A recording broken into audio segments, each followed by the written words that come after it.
Today's video is sponsored by Flowkey. Flowkey lets you learn how to play the piano with the songs you love. I also want to give an acknowledgement to the YouTuber Andrew Kirby, who's made 2 excellent videos on this topic and inspired a new take on this one. Let me know if you've ever had this feeling. Throughout my life, I've gotten this sensation that I've been doing a lot of the right things, but I have nothing to show for it. I have no results to speak of. Despite going through the gamut of what needs to be done, I've struggled very much to get a result. Why am I not more fit? I exercise every day. Why haven't I started making more money? I went to college, I got a job, I put money into a 401k. Or perhaps the question that has struck the deepest chord with me. Why haven't I ever gotten any work as an actor? If you want to be an actor, they say go to drama school, put together a demo reel, email agents and managers, get in touch with the casting director, go to an audition, and yet so many artists have done this to no avail. Similarly, there are numerous entrepreneurs who have done what Richard Branson might have done and got nothing out of it. They themselves might be wondering, why hasn't my startup idea gotten any traction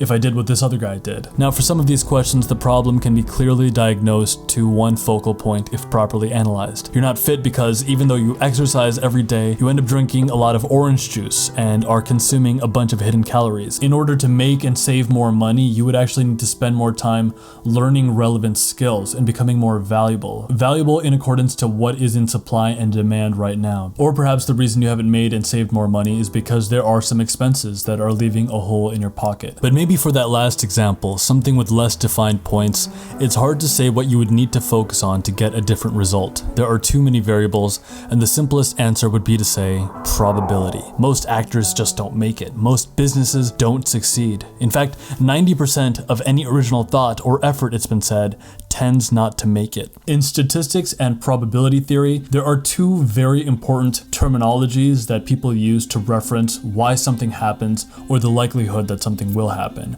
Those are signal and noise. Signal is essentially meaningful data that you can extract something from, data that you can pull out a pattern or an equation or a graph from.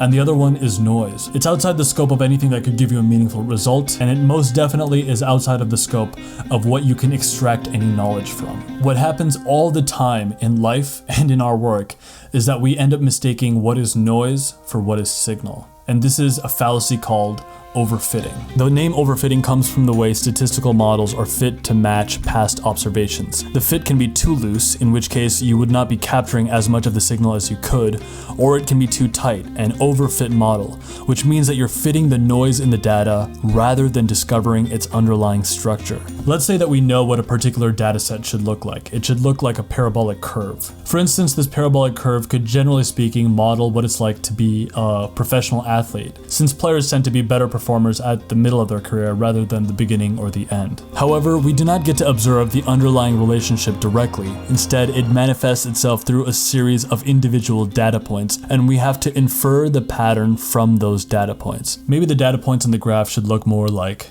this. Of course, to us, we can sort of see that, okay, maybe there should be a parabola to fill out the equation of these data points.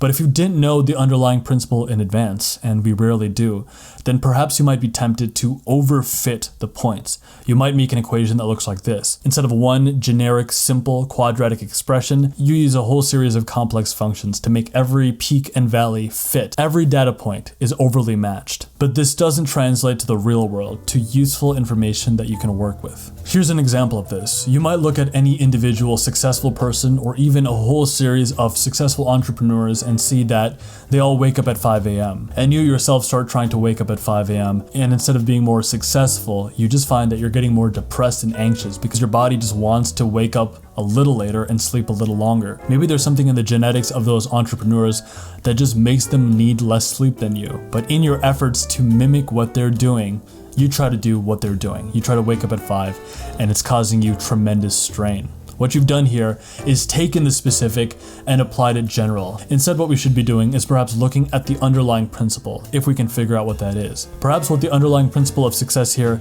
isn't so much that the person is waking up at 5 a.m., but rather that they've thought intentionally about how they should structure their day. They have some understanding of the rhythms of their body, when they're optimal, when they're suboptimal, and based on that, they've crafted a routine that works for them, using the underlying principle rather than just one data point. Now, as simple as this idea is, I would argue that it's deeply influential. We mistake noise for signal, and in doing so, we miss out on underlying principles that work. Before getting to the second half of this video and talking about how we can use overfitting to our advantage, I would like to take a quick minute to talk about today's video sponsor, Flowkey. Flowkey is an app that allows users to learn how to play the piano. With Flowkey, you can learn the songs you love in minutes, not weeks. It's ideal for both beginners, but also has compositions for advanced pianists to learn as well. Playing the piano is something I've always enjoyed. I'd been doing it for years, and lately I'd been wanting to get back into it, but I didn't have a structured way of getting better. I would just kind of repeat the songs that I always knew or just mess around with the keys. And so when Flowkey reached out to me, I was actually pretty excited to try them out, and I've got to say it's a very impressive software. But not only for learning fun new songs or going from beginner to intermediate, but also for genuinely becoming better at the instrument. There are over 1,500 songs to learn from in every musical genre, and an interface that helps you learn effectively, such as a wait mode that only proceeds with the song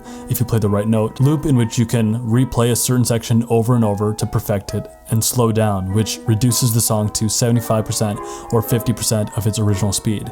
You can also choose to learn the left and right hand parts separately before combining the two. I have been finding that even with 30 minutes of practice every day, I'm getting a lot better, and it's really fun to do. If you have any interest in learning piano, definitely click the link in the description box to begin practicing piano for free. And thank you, Flowkey, for sponsoring this video. In many of his works, author Brian Tracy has spoken about a very simplified take on probability theory. He said that there is a probability that anything will happen. Now, perhaps if we were looking at the probability of starting a successful company or making it as an artist, those probabilities would be inherently very, very low. But just like with that overfitting model, in which any one data point does not necessarily mean it applies to you, this also goes for any statistic. Just because the odds of making it as an entrepreneur is like 0.1% or 1%, it doesn't mean that that 1% applies to you as well. There are ways of manipulating probability. If you are excellent at managing time, your probability goes up. If you're someone who's dedicated to learning, that probability goes up. If you're a binge drinker, that probability also changes. Every implementation that we have in our own life, every act in accordance, maybe even the place that we live, affects our probability on an individual level. If you figure out ways to send better networking emails, if you figure out how to dress better or speak more warmly to people, we can't fully know what variables are affecting our probability of success, but we can readily say that probabilities do change when you try new things. And so we find that the simple answer to this problem of overfitting, this problem of mistaking noise for signal, is just generally speaking, find ways to become better, to try new things and become more effective.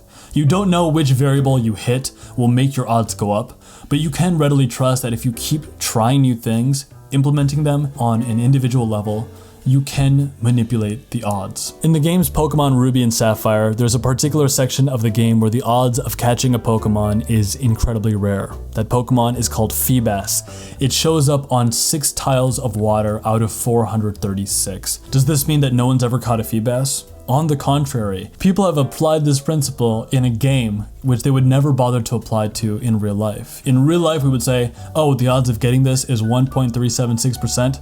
I'm not going to do that. It's negligible. It's never going to happen. But in the game Pokemon, people found ways to make it happen. They found that if you fished on every single tile multiple times, you can go down the line of every single tile and then create a system for eventually catching that Feebas. Of course, it would be hard and time consuming, but that's why it's valuable. That's why Feebas is a desirable Pokemon to catch, because it's hard. But ultimately, if you learned what you needed to learn and you had the right strategy to go about it, the probability of catching that Feebas is not 1.376, it's 100%, because you would just keep going with that strategy until it eventually worked. We intrinsically remember in a game what we forget all the time in real life. The fact that a probability doesn't have to be our destiny. We can find ways of manipulating the probability of success with anything if we separate the signal from the noise, if we find out the underlying principle at work, and then we somehow devise a strategy for making that probability go up until we eventually get through. And for those of us who don't mistake the signal for the noise, but rather try to work with the underlying principle, and then finding ways of manipulating the probability with that principle, to us I say, greatness is coming. See you Wednesday.